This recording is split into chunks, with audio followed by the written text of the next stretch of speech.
தமிழகத்தில் புதிய குறைந்த காற்றழுத்த தாழ்வு பகுதி உருவாக வாய்ப்பு உள்ளதாகவும் பொறுத்திருந்து பார்க்க வேண்டும் என்றும் வானிலை மைய தென்மண்டல தலைவர் பாலச்சந்திரன் கூறியுள்ளார். எக்ஸ்டெண்டட் ரேஞ்ச் ஃபோர்காஸ்ட் படி பார்க்கும்பொழுது பொங்கல் வரைக்கும் மழை வருவதற்கான வாய்ப்பு இருக்கிறதால் வடகிழக்கு பருவமழையுடைய விலகல் பிறகுதான் தெரிவிக்கப்படும். இப்பொழுது ஒரு ஆல்ரெடி வடகிழக்கு பருவமழை நமக்கு வளிமண்டல கீழடுக்கு சுழற்சி இந்திய கடல் மற்றும் அதனை ஒட்டிய தென்மேற்கு வங்கக்கடல் பகுதியில் நிலவுகிறது. இதன் காரணமாக நேற்று கூட மழை நடந்து கொண்டிருக்கு.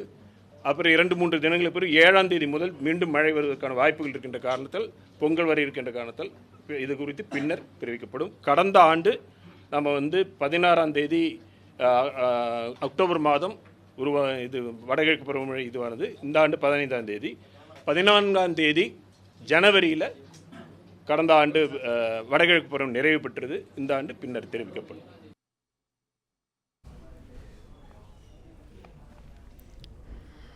மாணிக்கம், வணக்கம். தமிழ்நாட்டில் குறைந்த காற்றழுத்த தாழ்வு பகுதி உருவாக வாய்ப்பு உள்ளதாக வானிலை மைய தென்மண்டல தலைவர் கூறியுள்ளார். இது குறித்தான விவரங்களை நீங்க சொல்லலாம் மாணிக்கம்.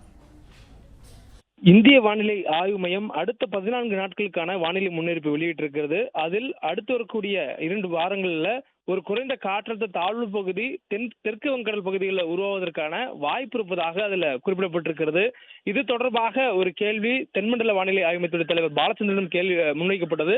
அப்பொழுது அது வரக்கூடிய நாட்களில் கிழக்கு திசை காற்றினுடைய செயல்பாடை பொறுத்து அந்த குறைந்த காற்றழுத்த தாழ்வு பகுதி உருவாகுவதற்கான அமைப்புகள் ஏற்படும் என்பதனால அதனை பொறுத்திருந்து பார்க்க வேண்டும் என்ற ஒரு தகவலை தெரிவித்திருக்கிறார். மேலும் வரக்கூடிய நாட்களில் மழை தொடரக்கூடிய வாய்ப்பு இருப்பதாகவும் சொல்லப்பட்டிருக்கிறது. அதாவது வடகிழக்கு பருவமழையோடைய கணக்கீடுதல் இன்றுடன் நிறைவடைந்தாலும் வடகிழக்கு பருவமழை இன்னும் நிறைவடையவில்லை. அது தொடர்ந்து வரக்கூடிய 15ஆம் தேதி வரையிலும், அதாவது ஜனவரி 15ஆம் தேதி வரையிலும் நீடிப்பதற்கான வாய்ப்பு இருப்பதா வானிலை ஆய்வு மையம் தெரிவித்திருக்கிறாங்க. அதன் பின்னரே வடகிழக்கு பருவமழை எப்பொழுது நிறைவு பெறும் என்ற தகவல் தெரிய வரும். அதற்கு இடைப்பட்ட நாட்களில் வரக்கூடிய 7ஆம் தேதி வாக்கில் மீண்டும் தமிழகத்தில் கனமழைக்கான வாய்ப்பு இருப்பதாக சொல்லப்பட்டிருக்கிறது. அந்த காலகட்டத்தில் வளிமண்டல சுழற்சி அல்லது ஒரு குறைந்த காற்றழுத்த தாழ்வு பகுதி உருவாகி தமிழ்நாட்டின் நிலப்பரப்பை நோக்கி நகர்ந்து வருவதற்கான வாய்ப்பு இருப்பதாக வானிலை ஆய்வு மையத்துடைய கணிப்பில் சொல்லப்பட்டிருக்கிறது. இது தொடர்பான கேள்வியை முன்வைத்த பொழுதுதான் அது 7ஆம் தேதி மழைக்கான வாய்ப்பு என்பது மட்டும் உறுதியாகி இருக்கிறது.